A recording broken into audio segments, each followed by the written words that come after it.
Judging by your account, you seem pretty convinced that the Muslim Brotherhood will do well in the elections. What's the consequence if they win? What does Egypt look like after that? They will start, they won't come up with all the agenda from the beginning. They'll take it step by step. But if you look at the end result, I see an Egypt that could be thrown back into mid ages. I see laws. Into the Middle Ages? Yeah, because they will come up with laws that says you... I'm quite fanatic about my scotch in the evening. So, I mean, like, I don't like anybody telling me that I can't drink. Or I don't like anybody telling me how my wife should be dressed like. I mean, his mom is very, I mean... open-minded, beautiful, yes, and she dresses completely, I would say, in Saint-Tropez style, very little long, you know, so.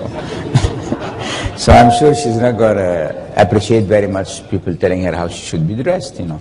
And as trivial as these small things appear, but it is your personal freedom. Only God can make everybody accountable. He has not given a mandate or to someone to come on earth and tell us what to do. I mean, I am a Christian. I don't go and confess to my priest because I have a direct connection. Does God talk back? Yeah, it's like I'm going to tell him the story and he's going to tell God. I go to tell God immediately what's happening, you know. And do you think, I mean, how far do you think if the Muslim Brotherhood does well in the elections, how far will they go? Is Sharia law likely? Yeah, Sharia law, the dress code, the no alcohol, tourism will suffer. The minorities and Christians like us and Copts will suffer because even now we are suffering. So what if they come? We suffered also under Mubarak. I mean, look, since January, 5 churches have been burned and ransacked completely.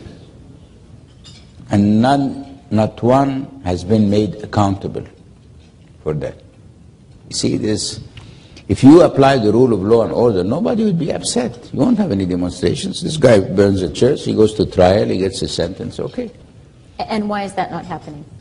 Because they don't want to confront these fundamentalists, these extremists, because they are... scared? They're scared to confront them, and they are worried if they confront them that they will initiate another reaction, you know. Okay, but I mean, either you implement the rule of law and order or you don't. And then what are these poor Christians going to do? It's not a small minority, they're 12 million. Where the hell are they going to go? I mean, even Canada cannot absorb 12 million Egyptians, you know. You could try. And why would they leave their own country? This was a Christian country, I mean, it's a Coptic country. The Islam came in the 7th century. And many of the Copts kept their religion, kept their faith, and we believe this is our country. So what you need is to draw similar situations in history. When the Iranian revolution happened, everybody thought the Shah was a dictator, the Savak was torturing people, so good riddance, you know, and we'll have a democracy. And then what? We end up with a Khomeini that sends little kids with a key, tell them go and kill some Iraqis and don't worry, if you die you will go to heaven. 16 years old kids with the machine guns. So, what should Canada do? I think what they should do, like the rest of the West, they should have not watched this development as if nothing is happening, because it's not a fair fight. The Islamic, the Muslim brothers are getting funding from Qatar. I said that to the Emir's family. I told them in the face. And what did he say? How did they respond? Oh, they said it must have been Sheikh so-and-so or Sheikh so-and-so or this so. I don't know. I mean, it's $100 million for Qatar. It's like $1 from my pocket, you know, like not a big deal, you know. So how would they know who did this? And they know. And Saudis are financing the Salafis. And these liberal people, or we are not financed by anyone.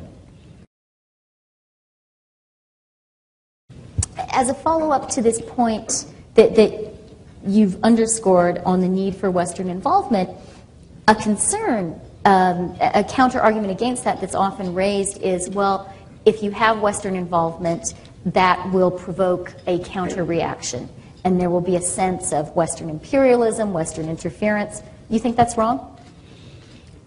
Well, I'm not talking about an open involvement, you know, because I mean, because the Qataris are not openly sending money to the Muslim Brotherhoods. And So the this Saudis is an are not on-the-record open. call for clandestine Yeah, just support? like the others. You just, no, I mean, there are two ways to do it. Or you send a message to the Qataris, do not send money or interfere in the Egyptian affair, and the same message to the Saudis, or you interfere.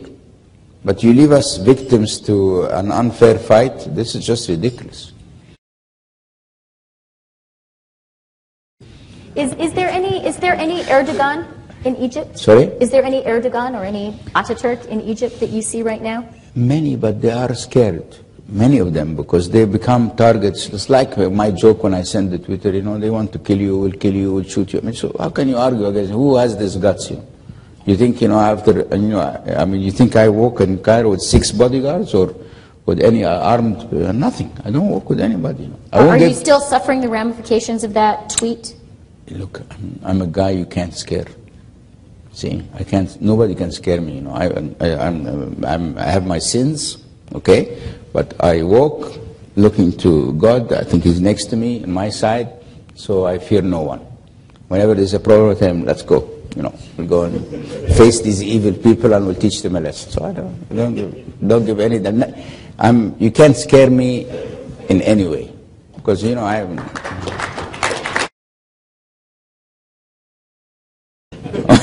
But you did turn off your cell phones. No, that's a different story, because our license, unfortunately, said that the government has the right to ask us for security reasons to terminate the service. And if we don't do that, then our license gets cancelled, which means I am, as a chairman of the company, can be prosecuted by my shareholders because I have vanished billions of value because I didn't obey the license agreement. A deal is a deal, whether it's right or wrong. But who would have imagined when we signed that deal that the government would want really to shut down the service because of the demonstrations? So we had no choice. You don't regret that decision? I had no choice. We're going to go out. I have my son here, and you're going to go out. We've got a bunch of guys here, and we're going to get drunk because we're not sure when I go back to Egypt to still be serving alcohol or not. So.